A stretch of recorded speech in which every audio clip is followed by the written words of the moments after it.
여러분 안녕하세요. 여러분 있는 그곳에 평안하고 안전하기를 원하는 햇살입니다. 이번 시간은 MSG에 대해서 여러분들과 함께 공유를 해보겠습니다. 책을 쭉 읽어드릴 거예요. 설명이 별로 필요 없어요. 이 책에는 너무나 자세하게 잘 기록되어 있기 때문에. 신경의학적으로 다시 본 MSG.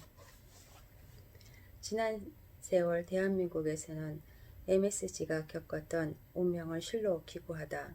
한때 건강을 위협하는 화학식품 첨가물의 대표 주자로 오욕의 세월을 보내기도 했지만 지금은 자연에 존재하는 안전한 물질로 인식되면 드라마틱한 반전으로 명예회복을 노리고 있다.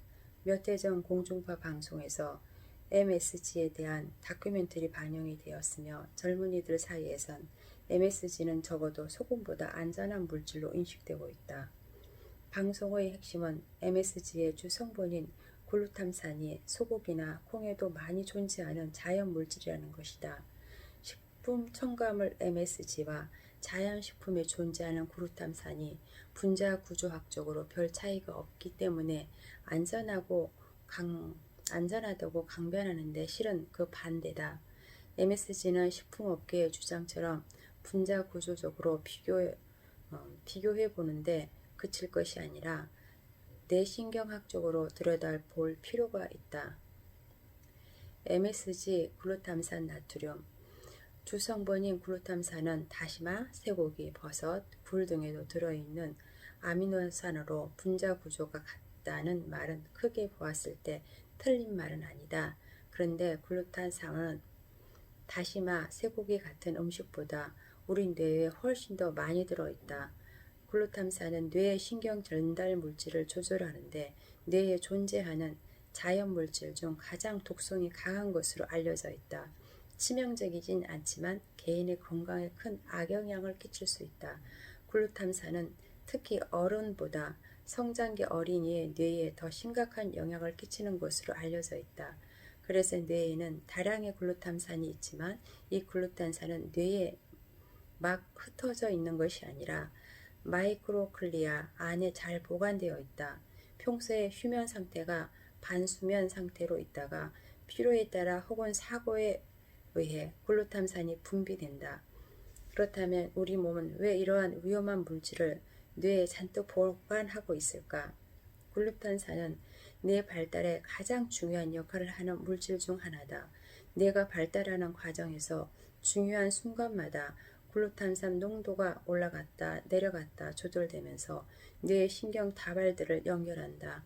이런 농도 변화는 정밀하게 프로그램된 스케줄에 따라 이루어진다. 신경 다발이 되어야만 미성숙한 뇌가 발달한다. 태어났을 때 말도 못하고 걷지도 보지도 못하고 듣지도 못하던 아이의 불완전하던 청각, 시각, 운동신경 등 완성되어 가는 것이다.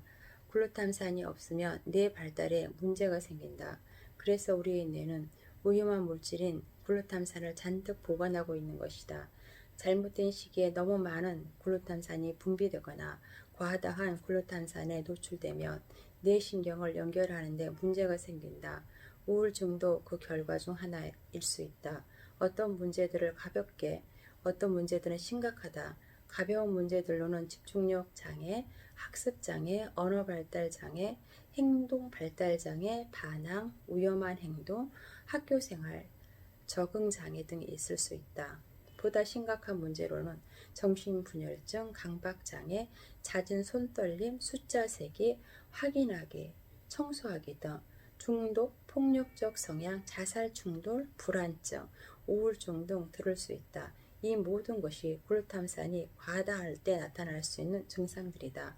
식품 첨가물로서 MSG이고 자연 물질이고 천연 물질이고 합성이고 인공이고 발효이고 여부를 떠나 글루탐산 자체의 역할이 그러하다는 것이다. 학습장애 아동 중에 뇌가 발달하는 중요한 시기에 글루탐산과 과다하게 노출된 경우를 볼 수 있다. 이 시기 언제인가? 임신 후기와 생후 첫 2년간이다. 그래서 임신부들은 음식을 가려 먹어야 하고 뇌가 급속도로 발달하는 영유아기에 MSG가 들어간 분유를 먹기보다는 모유 수유가 바람직하다. 음식을 통한 섭취 외에 교통사고나 머리를 가격당하는 사고로 뇌에 충격이 가해져서 마이크로글리아 구획에 잘 담겨있던 글루탐산이 쏟아져 나오는 사고가 나기도 한다. 외상에 의한 충격 외에도 수술, 감염, 백신과 지나친 스트레스 역시 글루탐산의 유출을 야기한다. 글루탐산에 지나치게 노출된 아동은 학교에 들어가 복잡한 공부를 하기 시작하면서 어려운 경험을 한다. 과잉 행동 장애 또는 집중력 장애가 생기기도 한다. 미국 FDA에서 MSG를 GRAS, 대체로 안전하다고 여기는 식품으로 분류했지. MS가 안전하다고 단정 짓지는 않는다. GRAS에 분류되었다는 것은 안전이 보장되었다는 의미가 아니다. GRAS로 분리된 것 자체가 뭔가 애매하다는 뜻이다. 자랑스러워할 일이 아니라 불명예스러운 일이다. FDA가 사과나 딸기를 GRAS로 분류하지 않는 까닭이다. GRAS에 등록된 물질들을 보면 대부분 발음도 안 되고 읽어도 뭔지 모르는 화학 물질들이다. 최근 추가로 밝혀진 사실은 글루탐산이 신경계에만 영향을 끼치는 게 아니라는 것이다. 뇌에만 문제를 일으키는 게 아니라 몸의 모든 조직과 장기 영향을 끼친다. 피부, 각막, 간, 췌장, 폐, 소화기관, 근육, 생식기, 신장, 방광은 물론 면역체계에도 글루탐산 수용체가 발견된다. MSG를 과다 섭취하면 당뇨, 간염, 천식, 소화기 장애, 과민 대장염, 콜론병이나 궤양 대장염, 불임 그리고 암을 유발하는 것으로 알려져 있다. 실제로 암세포에서 수많은 글루탐산 수용체가 발견된다. 이 때문에 최근에 글루탐산 수용체를 겨냥하는 연구도 활발하게 진행 중이다. 상황이 이런데 암 환자들한테도 마음 놓고 MSG를 먹으라고 해야 할까? 대단한 과학자가 나서서 연구해 주지 않아도 보통 본능으로 알 수 있다. MSG 글루탐산은 비만 증가의 원인이 되기도 한다. 어릴 때 먹는 MSG가 청소년기나 성인이 되어 비만을 유발한다는 연구도 있다. 다양한 동물 실험을 했는데 종을 막론하고 다 같은 결과를 얻었다. 쥐와 원숭이의 시험 결과가 다르지 않다. 그리고 비만과 동시에 또 다른 건강의 문제가 발생한다. 바로 대사증후군이다. 노인들에게서는 퇴행성 신경질환을 유발한다. 퇴행성 신경질환은 복합적인 원인이 있지만 글루탐산도 그 중에 하나다. 나이가 들면 뇌에 잘 갇혀있던 글루탐산이 새어 나오는데 영유아기 때 신경탑을 연결했던 글루탐산이 노년에서는 거꾸로 신경을 파괴한다. 그 결과로 뇌졸중, 뇌종양, 다발성 경화증 같은 자가면역 질환 및 치매, 파킨슨병 같은 질환의 원인이 되기도 하고 혹은 증상을 악화시키기도 한다. 실험실에서 다발성 경화증 증상을 보이는 쥐의 글루탐산 수용체를 차단했더니 다시 걷기 시작하고 척수 손상이 줄어드는 현상이 관찰되었다.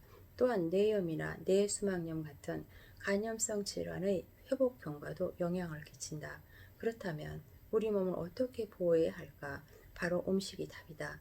글루탐산 섭취율을 줄이는 것은 기본이다. 꼭 식품 첨가물 MSG가 아니라 일반 음식 중에도 염증 반응을 일으키는 음식들이 있다. 대표적인 것이 붉은 육류, 세계 각국의 요리들이 닭고기나 쇠고기를 오래 끓여 육수를 낸 뒤 요리에 사용하는 이유는 육수에서 우려낸 글루탐산 성분이 음식에 풍미를 더하기 때문이다.